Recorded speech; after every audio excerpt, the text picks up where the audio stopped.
Bueno, Juan Manuel, tenemos un invitado especial hoy, ¿verdad? Muy, en fin, que teníamos muchas ganas de tener con nosotros y que a ti te toca especialmente, ¿verdad? Así es, porque la verdad que no hay mejor manera, ¿no? Para terminar por lo menos este primer ciclo de la temporada, de este año 2022, pues con un gran obispo, porque gracias a él, pues ahora mismo soy lo que soy, recibí la ordenación de sus manos y es un placer poder tenerlo aquí esta noche. Bueno, pues como hemos anunciado durante esta semana, tenemos con nosotros hoy a don Adolfo González Montes, obispo emérito de Almería. Muy buenas noches, que será cuando emitamos esta entrevista, que está siendo grabada ahora. Muy buenas noches. Don Adolfo, bienvenido a la Sacristía de la Vendée. Buenas noches. Le agradecemos mucho haber aceptado esta invitación, de estar con nosotros este rato para hablar del aniversario que hemos celebrado recientemente, de los 30 años de la proclamación del catecismo, y también poder pues, comunicarnos su experiencia tanto en la docencia como en el ministerio pastoral, sobre todo utilizando esta ayuda, ¿no?, que nos brinda la Iglesia para poder exponer la fe, para tener un resumen sintético de la enseñanza de la doctrina cristiana. Y sin más, pues voy a presentar un poco a don Adolfo, sobre todo para nuestros oyentes que sean de fuera de España. Yo creo que en España es bastante conocido, en el ambiente lógicamente eclesiástico, pero nuestros oyentes a lo mejor de fuera de España no le conozcan y sería bueno decir, ¿no?, que don Adolfo González Montes, nacido en Salamanca, que eso me toca parte porque parte de mi familia es de Salamanca también, entonces, bueno, pues es de Salamanca y además académicamente tiene mucha vinculación con Salamanca porque como dentro de la enseñanza de la teología y también en los estudios, pues ha estudiado y ha enseñado en Salamanca. Sobre todo, bueno, pues el estudio que hizo, en primer lugar, de filosofía y letras, me parece, me imagino, en el seminario, filosofía y luego teología, pero también estudiando teología en la Universidad de Tubinga, el doctorado, y también el doctorado en filosofía por la Universidad Complutense de Madrid, también, ¿no? Por lo tanto, el doctorado civil. Y luego, pues, siendo profesor en la Universidad Pontificia de Salamanca y posteriormente obispo de Ávila, en primer lugar, y después obispo de Almería, los últimos 20 años, ¿no?, donde pues acaba de dejar el ministerio pastoral siendo obispo emérito de Almería, por tanto, ¿no? Y ahí esta vinculación con el padre Juan Manuel Góngora, que es también de la diócesis de Almería. El campo de estudios, que ahora nos referiremos en la entrevista, sobre todo, donde ha publicado más y ha enseñado, es en el ámbito del ecumenismo, por lo tanto, la unidad de los cristianos en la única Iglesia de Cristo. Y bueno, pues don Adolfo, le quería preguntar en primer lugar sobre esta proclamación del catecismo. ¿Qué impresión nos puede dar del servicio que ha tenido este instrumento a la Iglesia durante estos 30 años y la importancia que tiene sobre todo para la enseñanza de la fe, para el estudio de la teología, incluso también, si le parece, para el mismo uso pastoral de la misión de la Iglesia? Bueno, pues por lo que se refiere a la trascendencia o importancia que ha tenido el catecismo para la transmisión de la fe, se trata naturalmente de un instrumento, como dice el propio San Juan Pablo II, válido, avalado como transmisor seguro de la doctrina de la fe y, por tanto, ha contribuido a esa unificación de la doctrina sobre bases ya muy específicamente seguras, porque el catecismo tuvo una trayectoria de preparación que fue ciertamente problemática. No fue fácil porque algunos pensaban que era tanto como encorsetar, digamos, el Vaticano II, meterlo en lata, por decirlo con una imagen verdaderamente expresiva. Y hubo tensiones importantes, de manera que se trató incluso de impedir que se pudiera hacer un catecismo. Sin duda ninguna, quienes pensaban más en un supuesto espíritu del concilio que en la letra concreta del concilio y el espíritu que dio lugar a esa cristalización. Lo que tantas veces Benedicto XVI ha venido diciendo a propósito de la continuidad o discontinuidad a la hora de interpretar el Vaticano II. Al final, recuerdo que cuando ya recibimos el texto en la facultad y ya fue conocido por los fieles una vez promulgado, el comentario fue de gran satisfacción para todos. Viendo alguno con un poco de humor, pues no ha salido mal este trabajo. Ciertamente merecemos el sobresaliente, esta es la realidad. Ya fallecido quien así lo manifestaba con gran satisfacción, un gran teólogo como era Ruiz de la Peña, aquel teólogo de la Facultad de Burgos y de Salamanca que ha sido bien conocido y que tanto ha contribuido a la antropología teológica. Por tanto, el trabajo se hizo a satisfacción en última instancia.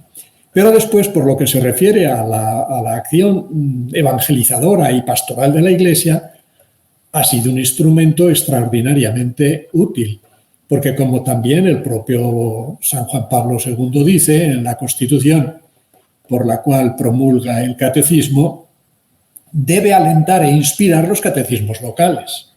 Y ha sido en ese sentido como el metro, la medida que ha ayudado a poner en circulación algunos catecismos locales que han tenido también su trascendencia en las áreas donde han sido utilizados. Pero por lo que se refiere a la iniciación cristiana, es impensable el que podamos hablar de los 3 catecismos con que hoy contamos en España sin el catecismo de la Iglesia Católica. Pero además es que ha tenido una proyección importante a la hora de utilizarlo como instrumento de formación doctrinal, moral, como inspiración de lo que la plegaria y la oración es en la Iglesia, en definitiva, en la praxis sacramental y oracional. Yo creo que ha sido un instrumento muy importante para formar catequistas, no cabe la menor duda. Además, yo durante mi ministerio episcopal siempre hacía lo posible porque con intensidad y cierta calidez, digamos, emocional, comprendieran los sacerdotes y los catequistas que de su trabajo con el catecismo de la Iglesia Católica dependía después el buen trabajo en la transmisión de la fe en las parroquias y en los círculos diversos de formación y transmisión de la fe que se especifican ciertamente en los documentos que hemos elaborado los obispos durante estas 2 últimas décadas o 3 últimas décadas en España. Alguno de estos documentos, pues verdaderamente estimado también fuera de nuestras fronteras. Así que ya lo creo, ha sido muy útil el catecismo de la Iglesia Católica. Por eso algunos quisieran incluso modificar su propia doctrina. Pensemos en las tensiones que se están produciendo en este momento en el interior del camino sinodal en Alemania y lo que ha sucedido tras la visita que han hecho ad limina los obispos alemanes católicos a la Santa Sede, a la sede de Pedro. Yo creo que ese intento de corregir el catecismo realmente es una expresión clara de cómo ha contribuido a la unidad y a la comunión en la Iglesia Católica. Por tanto, sería un error abandonar la senda del catecismo. Parece aquí como que hay una especie de cambio de estrategia, porque, como usted nos comenta, es muy posible que en este poco desbarajuste, ¿no?, que también se nos ha transmitido, los que no lo vivimos, ¿no?, de la época posconciliar inmediata, ¿no?, en cuanto a la doctrina, un cierto desorden, el catecismo, usted hacía referencia a estas resistencias porque de alguna manera evitaba ese desorden dando una presentación de la fe como tiene que ser unitaria. Y vemos como ahora precisamente en vez de buscar también otra vez el desorden, lo que se quiere es más bien utilizar este instrumento, lo que pasa que aquí diríamos poco para el mal, porque sería para promover cosas que claramente son contrarias a la doctrina, con lo cual la idea del catecismo ha entrado. Y yo le quería preguntar, cuando usted estaba desarrollando su labor docente, que es cuando se elaboró este catecismo, ¿qué participación tuvo en esa elaboración, al margen de lo que ya nos ha manifestado de esta situación, ¿no?, que había y las distintas opiniones sobre la conveniencia o no de hacer el catecismo y eso, transmitirnos un poco su impresión o algún, no sé, algún hito o alguna de las cosas que pudieron experimentar trabajando en ese tiempo en la elaboración del catecismo, digamos, como tantos otros teólogos en el mundo, dando sus impresiones, etcétera. Fundamentalmente, valga la expresión, como profesor o catedrático de teología fundamental, tuve mi participación, digamos, nucleada en torno a la fundamentación racional de la fe. Es decir, al hecho de que la fe es en sí susceptible de aquella inteligencia que no solo nos repugna, sino que se fundamenta en la apertura del entendimiento y de la inteligencia humana a la trascendencia. Eso es importante. Incluso uno de mis artículos, después de publicado el Catecismo, y algunas conferencias di sobre ese importante núcleo. Pensemos que un catecismo tiene siempre esta estructura, tiene el credo, con su propia estructura interior triádica, referida naturalmente a cada una de las personas divinas, y la Iglesia entra dentro de la acción del Espíritu Santo. Se dice a veces que el catolicismo no ha desarrollado una neumatología, como por ejemplo ha sucedido en Oriente, y realmente hay que responder que esa neumatología está en la eclesiología. Si de una manera sistemática pues se plantea correctamente. Pero bien, es una observación en ese sentido importante. Entonces, el credo y luego el código de conducta, en definitiva, los mandamientos, por tanto, credo, mandamientos y septenario sacramental y plegaria, oración. Eso ha sido siempre el catecismo. Se decía credo, mandamientos y Padre Nuestro. Y no tiene otra estructura el catecismo. Hace unos días, celebrando la fiesta de San Francisco Javier, venía a decir lo mismo. Yo les tenía que enseñar el credo, tenía que enseñarles el Pater Noster, tenía que enseñarles el Ave María, claro, corriendo, digamos, los elementos del primero al último que constituyen la estructura dogmática de la fe. Y en ese sentido tuve una participación, digamos, más nucleada, pero también en la cristología fundamental, que es parte importante de la misma teología fundamental, y en la dimensión, en las formulaciones que pudiera adquirir el catecismo y que escapaban naturalmente a lo que nosotros podíamos proponer, puesto que eso dependía de la comisión de la Santa Sede, el seleccionar, el ver, el compaginar, el hacer converger o no determinados materiales, pues también en la proyección ecuménica, a la hora de encontrar aquel lenguaje y que no por ayornamiento meramente lingüístico, sino aquel lenguaje que respondiera a la verdad profesada, a la verdad de la fe católica. ¿Por qué? Pues el Papa también lo dice en la Constitución Apostólica por la que promulga el Catecismo, porque solo clarificando la fe segura de la Iglesia Católica es posible el diálogo ecuménico, si no, ¿sobre qué se dialoga? En algunos diálogos internacionales, interconfesionales, tenemos este problema, pero que ha marcado todo el diálogo ecuménico, en no saber con claridad quién es el interlocutor. Es decir, ¿qué cree el interlocutor?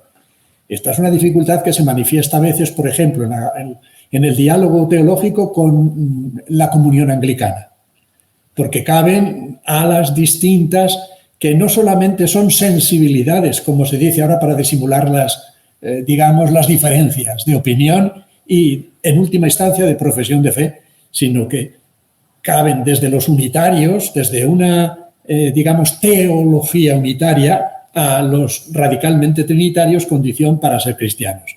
Entonces, en ese sentido, se puede decir que a veces no sabe uno con quién dialoga. Por tanto, por ahí fue mi ya distante, naturalmente, ya hace tiempo, naturalmente, eran los últimos años 80 y los primeros 90, en fin, todo tuvo una fase. En el 92 es cuando realmente se promulga el catecismo, en el 97 se fija el texto de la edición típica latina y, bueno, pues ya poco a poco nos vamos acercando a la entrada en el milenio. El milenio que ha conocido ya en el año 2005 la, digamos, aprobación mediante motu propio del que ya era Benedicto XVI y había sido como prefecto de la fe el presidente de la comisión que estudió realmente la composición y elaboración del compendio. Pues en el 2005 aparecerá el compendio. Ahí tenemos el catecismo, al cardenal Ratzinger entonces, no estaba tan viejito como ahora, ¿verdad? Cuando le vemos. Claro, yo quería preguntarle precisamente por eso, por los dos papas, digamos, que de una manera u otra, en el caso del cardenal Ratzinger como cardenal y luego en la promulgación del compendio, pero también de Juan Pablo II, los dos papas que han trabajado de manera directa en la elaboración de este catecismo, pues no sé si nos puede decir pues la relación que ha podido tener con ellos o qué piensa que ha puesto cada uno, ¿no? en este documento y por lo tanto en su extensión también, que sería ese compendio del catecismo con una vocación un poco más pedagógica en esta división por preguntas, etcétera.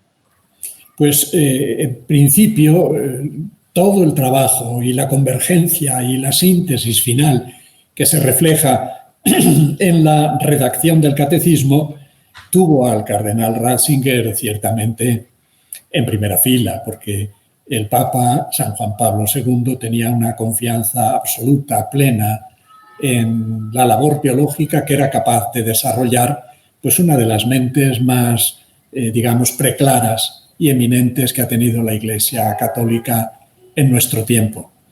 Y no lo dejó ni siquiera jubilarse, que él tenía tanta ilusión por dedicarse a escribir y además a la música un poco al terminar y descansar después de tanto esfuerzo. Y de ahí pasó al fin, en la condición de todos conocida, a ser Benedicto XVI. O sea que ciertamente es así. La relación con él pues ha sido mucho más cercana que la de Juan Pablo II, que era para mí más un pontífice que conocía yo menos. Hasta el concilio pues no era conocido de la manera que después vino a serlo el cardenal arzobispo de Cracovia, además cardenal tan joven, y sus intervenciones en la Gaudium et Spes y su intervención en el Aura Conciliar después pues ha sido un lugar común para conocimiento de todos. Ahora han salido estos últimos años algunos escritos de él que no se conocían, pero bueno, la serie de reflexiones que él aunó en un libro sobre cómo aplicar el Vaticano II, que también es bien conocido, pues está ahí y se puede ver que el Papa Juan Pablo II, hoy San Juan Pablo II, es ciertamente un Papa del Concilio. Lo tuvo como referencia, lo dice también así en la Constitución de promulgación del Catecismo. La referencia de acción pastoral que he tenido siempre constante ha sido el Vaticano II. Y después, más cercano naturalmente, el primero cardenal Ratzinger y después el Papa, cuando le invitó la cátedra de teología de la Universidad Civil, que entonces regentaba don Olegario González de Cardenal, un teólogo también español bien conocido, pues a venir a Salamanca y nos encontramos con él de una manera enorme cercana. Me asignaron la tarea de llevarlo un poco por Castilla, así que lo tuve pues en mi coche, viajando para ir a ver alguno de los lugares emblemáticos, entre ellos naturalmente Ávila, que después yo no lo sabía, había de ser mi primera diócesis. Son recuerdos emotivos, se lo he recordado en algún momento cuando me ha recibido y nos hemos encontrado, dado que yo he pertenecido tanto como consultor del Pontificio Consejo para la Promoción de la Unidad Cristiana, como después como miembro entre los que no eran ciertamente cardenales ni eminentes arzobispos, sino prácticamente estábamos dos obispos solos, uno de ellos devino arzobispo enseguida, así que me quedé yo entonces como el único obispo del grupo en el Pontificio Consejo para la Promoción de la Nueva Evangelización. Y él fue naturalmente el que me nombró. Así que esa relación pues siempre está ahí detrás. Sí, el cardenal Fisichella, ¿no? Si no recuerdo mal. El prefecto del dicasterio no es todavía cardenal. ¿Sí? Bueno, es verdad. Sí. Pero es un obispo muy significado porque además se le han encomendado tareas muy visibles con motivo de la celebración de los años jubilares y ahora pues la preparación del que va a ser en el año 25 un importante centenario del credo niceno-constantinopolitano. Ya permitidme que diga a propósito de esto, caramba, que los curas pongan más el credo niceno-constantinopolitano en misa y no se lo coman todos los días preceptivos, ¿verdad? Claro, con el credo solo de los apóstoles, solo por ahorrar 3 líneas más y salir rápidos corriendo de la misa todos. Es fundamental porque es el credo de convergencia en el diálogo interconfesional de Oriente y Occidente. Y tan importante además en nuestra tradición hispana, porque si no estoy yo mal enterado. Vamos que por el filioque. O sea, eso es. Y también por el hecho de que, si no estoy yo mal informado, el uso litúrgico parece ser que comienza en España, precisamente, dentro del rito hispano, en contra además del arrianismo. La tradición mozárabe está ahí, sí. Es claro. Pero yo no sé por qué. Pienso que es por prisa, por el deseo de terminar la misa, pero por Dios. Por la misma razón por la que muchos sacerdotes utilizan solamente la plegaria segunda. Es un poco el mismo espíritu. Los corchetes por razones pastorales. Cuando veamos un corchete que dice por razones pastorales puede suprimirse, rápidamente se suprime. No se funciona nada. Para los sacerdotes que nos escuchan, por si alguno no lo ha leído, que yo creo que todos lo habremos leído, lo que indica, por ejemplo, el misal actual, que yo me parece una recomendación muy sana, es que el credo niceno-constantinopolitano se utilice de forma general y en algunos tiempos concretos, en concreto en Cuaresma y en Pascua, se utiliza el símbolo de los apóstoles. Claro, al menos es la recomendación pastoral, claro. Porque el credo de los apóstoles, el apostólico, pues es el credo de la catequesis, convertido también en preguntas y respuestas. Y el tiempo pascual es muy apto para que pueda utilizarse. Efectivamente. Yo le quería hacer una pregunta sobre... Francisco, si me permite un momentillo. Por favor, sí, adelante. Antes de tu pregunta. Antes de pasar así a otro tema, igual que Trento tuvo el catecismo romano, ¿no? Su plasmación, claro, estamos hablando de que Trento fue específicamente en un concilio dogmático, ¿no? Doctrinal, y no tanto en como se suele pintar como respuesta, porque se venía trabajando mucho antes, ¿no? Y lo podemos ver reflejado en los reformadores españoles, ¿no? A lo largo del siglo XVI y, bueno, incluso en finales del siglo XV, ¿no? Y es importante, ¿no? el comprender que como desarrollo conciliar, el actual catecismo viene a concretar eso mismo que usted ha mencionado antes, ¿no? Frente a las diversas polémicas que se suscitan hoy en día, esa necesidad de claridad y nitidez, ¿no? Por eso que ahora mismo, pues, eso trasladado a la vida pastoral diaria, aparte del uso, ¿no? Fundamental, como ha mencionado, de cara a la catequesis, a la iniciación cristiana, para los sacerdotes específicamente, ¿cómo lo podemos poner en valor y darle el lugar que se merece? Pues en orden a la predicación, eso no cabe la menor duda. No solo, ¿verdad?, la catequesis infantil, la catequesis de adultos, en un momento en el que nos encontramos con que son muchas las personas que no están bautizadas y finalmente desean entrar en la comunión plena de la Iglesia Católica, en la que de hecho están siendo educados sin ser bautizados. Y luego quienes, convertidos al Evangelio y a Cristo, vienen a la fe, naturalmente.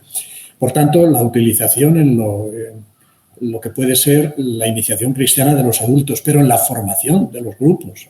Y tengamos en cuenta que los distintos apostolados, los grupos parroquiales, y de una manera ahora que además se tiene como ministerio laical instituido el catequista, la formación de un catequista es imposible al margen del catecismo de la Iglesia Católica, porque realmente, como acabas de decir, el catecismo no solo unifica la doctrina, sino que procura realizar su exposición en el contexto de la cultura contemporánea. Es decir, también el lenguaje se ha trabajado en este sentido mucho. Lo que pasa es que aprendemos el argot del fútbol o ahora el argot digital que infecta de inglés por todas partes sin que muchos sepan ni siquiera qué significa, pero en nuestra formación cristiana no nos esforzamos por transmitir el argot, digámoslo entre comillas, litúrgico, por ejemplo, o catequético en este caso. Yo creo que, en definitiva, de la fe. El lenguaje también de la fe, que no es críptico, pero que tiene su propia tradición y su estructura histórica y que tiene que ser asumida porque es parte de la creación cultural que ha inspirado la fe.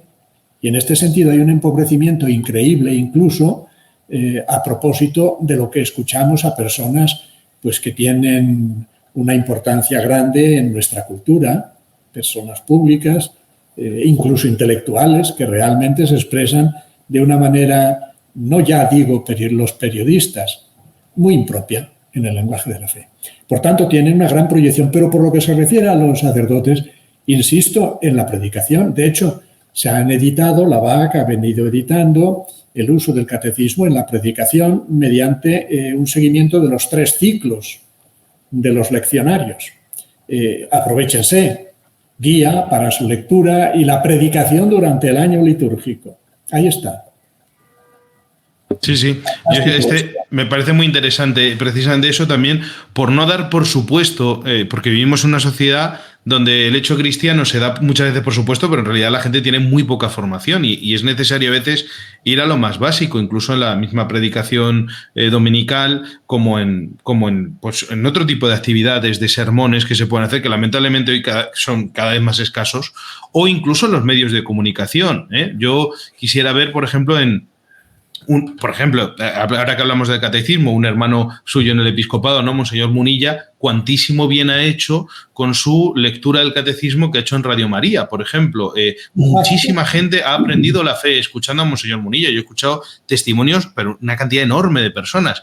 Sin embargo, muchas veces en los mismos medios de comunicaciones, a veces de las mismas diócesis, pues esto se echa un poquito en falta, ¿no? El decir, oye, ¿cuánto hace falta predicar al final las verdades fundamentales? Y ahí quería yo preguntarle, desde el punto de vista de su especialidad, del ecumenismo, y también en relación con, pues estamos haciendo este programa en las vísperas ya casi de Navidad, en los años 90 una de las cuestiones fundamentales que hubo en la teología fue el tema del pluralismo religioso, ¿no? Que causó muchas discusiones y que al final incluso hubo intervenciones magisteriales de parte de la doctrina de la fe, Cardenal Ratzinger y Juan Pablo II, con esa declaración Dominus Jesus, poniendo la centralidad del misterio salvador de Cristo, ¿no? Y que eso tiene mucho que ver en general con la teología de las religiones, pero también con el ecumenismo entendido en sentido muy amplio, ¿no? Todo lo que tiene que ver con la unidad. A veces se ha querido presentar la idea de que, hombre, para llegar a un consenso, para ponernos de acuerdo, es necesario limar un poco las verdades, no ser muy dogmático, no ser tajante.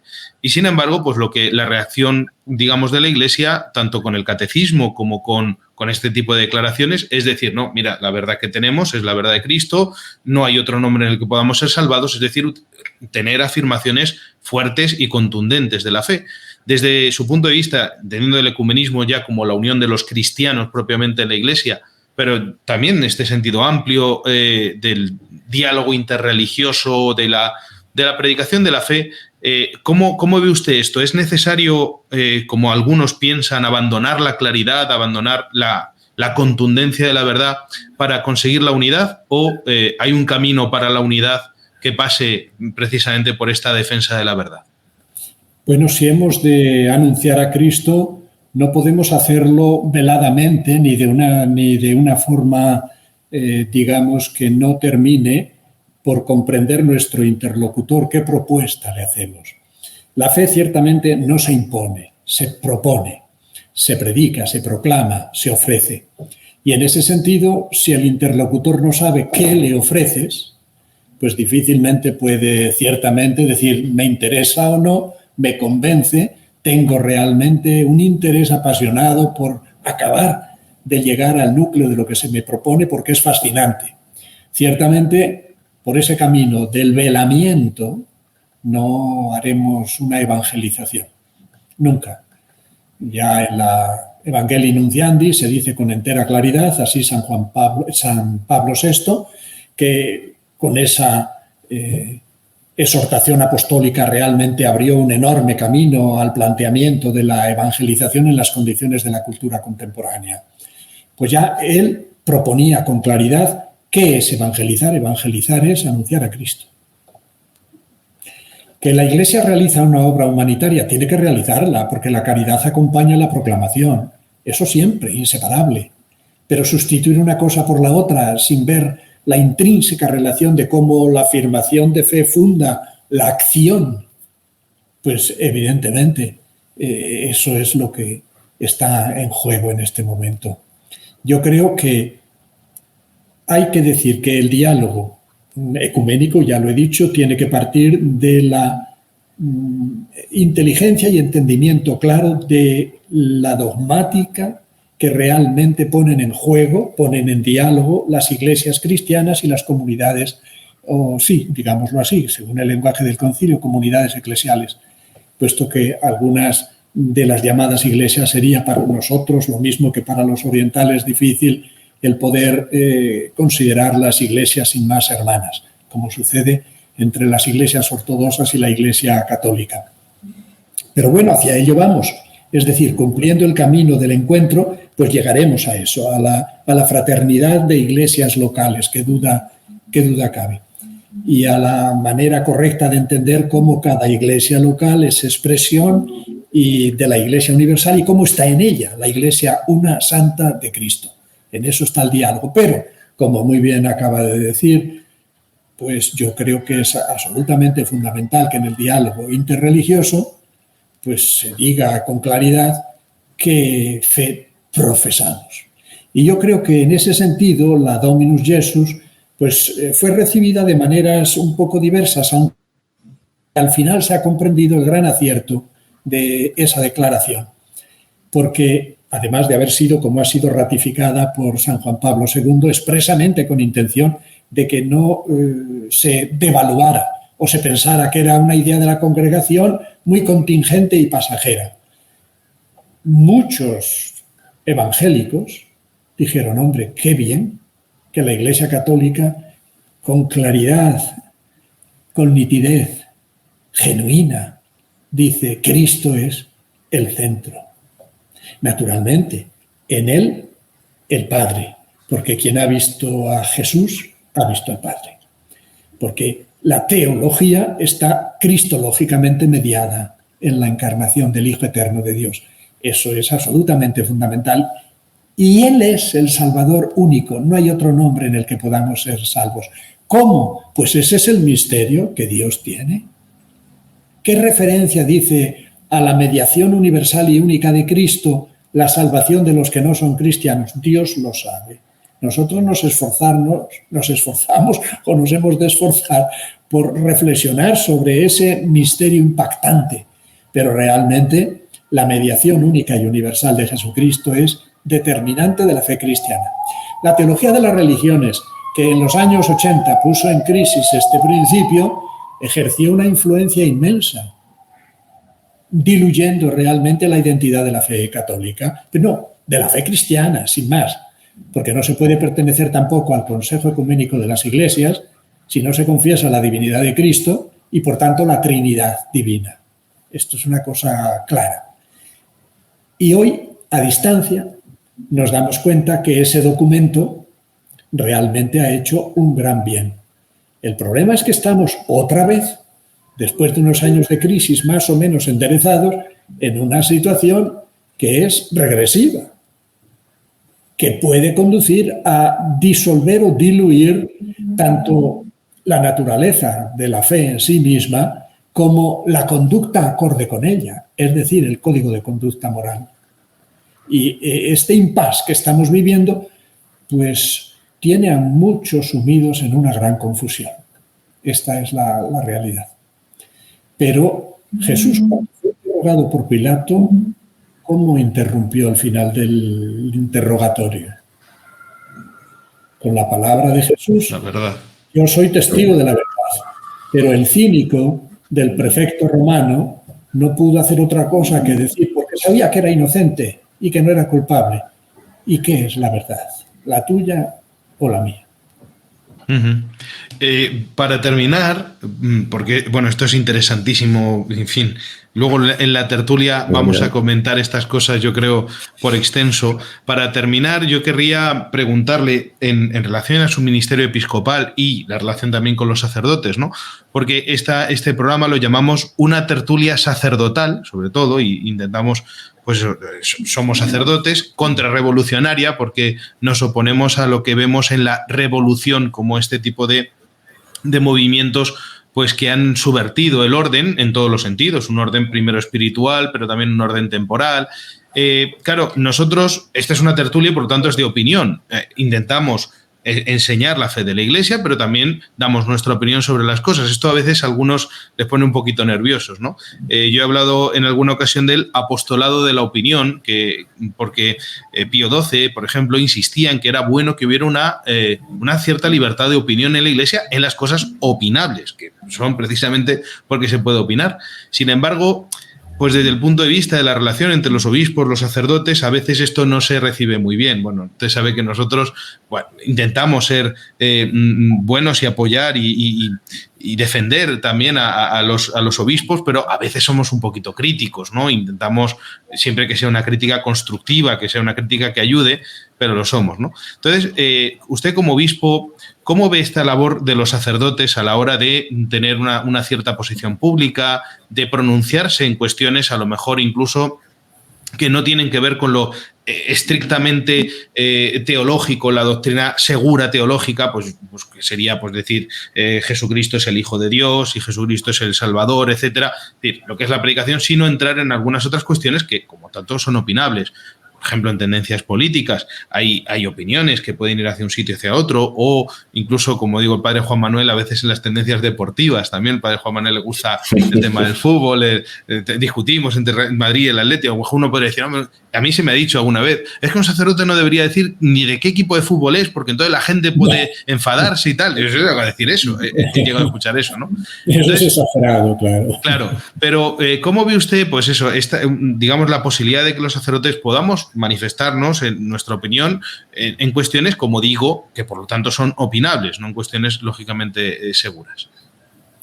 Bueno, en principio yo creo que la opinión pública en la Iglesia es de alguna manera, digamos, una realidad connatural a la vida misma de la Iglesia. Y en ese sentido yo creo que es sana y buena la opinión que se manifiesta y que crea, digamos, ese debate que no se sale fuera de la comunión. El problema es, naturalmente, cuando la que queda afectada en profundidad es la propia comunión eclesial. Si el sacerdote tiene un punto de vista político, pues es legítimo que lo tenga, además es ciudadano y tiene derecho a opinar y a expresarse. El problema está, sin embargo, en que con libertad sea capaz de renunciar a ser un apologeta de su propia opción política en aras de la comunión de la comunidad. Y en ese sentido siempre se ha pedido que el compromiso político de los sacerdotes, pues ellos mismos sean capaces de relativizarlo. Naturalmente que pueden surgir momentos en la historia de un país, y el sacerdote es también hijo de la patria, pues en que tenga que manifestar con claridad algunos puntos de vista, enfocado siempre desde el punto de vista de la moral pública. Y entonces su opinión, naturalmente que incide sobre el ordenamiento jurídico, ¿cómo no? Incide sobre la vida del país. No estamos al margen de nuestra condición de ciudadanos. Y los ciudadanos tienen unos derechos muy definidos.